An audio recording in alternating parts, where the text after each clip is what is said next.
तो हम बात करते हैं इंडस वैली सिविलाइजेशन की। ये 2500 BCE में अपने शिखर पर थी। तब वहां कई शहर थे और इसकी आबादी थी 50 लाख। चलिए मेरे साथ उनके सबसे मशहूर शहर मोहेंजोदारो में।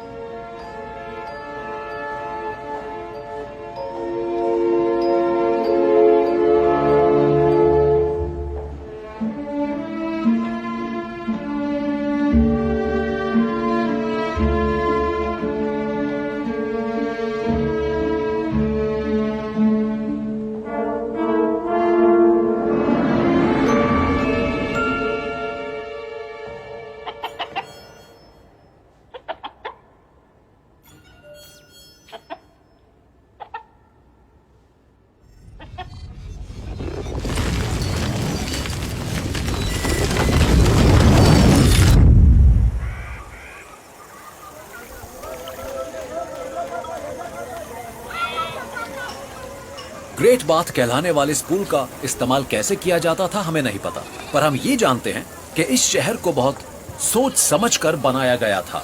जबकि ग्रीक्स छोटी छोटी जनजातियों की शक्ल में बंजारे व्यापारियों के रूप में इधर उधर जाते थे।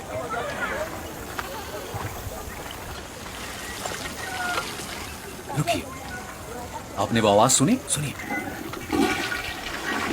जी हाँ, इंडस वैली के लोगों ने तकरीबन 5000 साल पहले अपने घरों में मॉडर्न प्लम्बिंग का इस्तेमाल किया।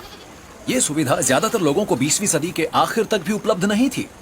उन्होंने हाइड्रो इंजीनियरिंग के कई रूपों में महारत हासिल कर ली थी, जैसे underground pipes, sewage management, kitchen जिसमें नल से पानी आता था।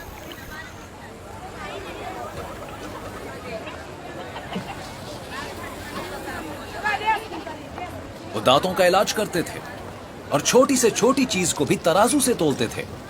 वो कमाल के शिल्पकार थे जिन्होंने मिट्टी से इंसानी आकार बनाने में कामयाबी पाली थी।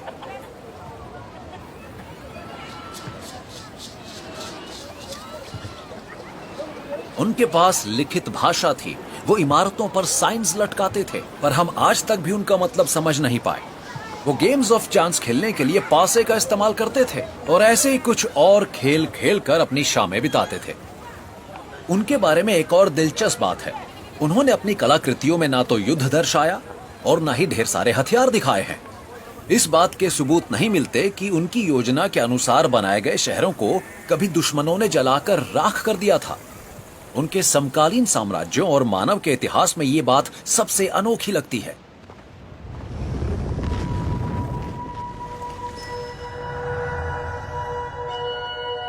ये मूर्ति उनकी सभ्यता की बची खुची निशानियों में से एक है। फिर भी वो लोग हमारे जैसे ही थे। उनकी जिंदगी भी हमारी ही तरह गुजरा करती थी।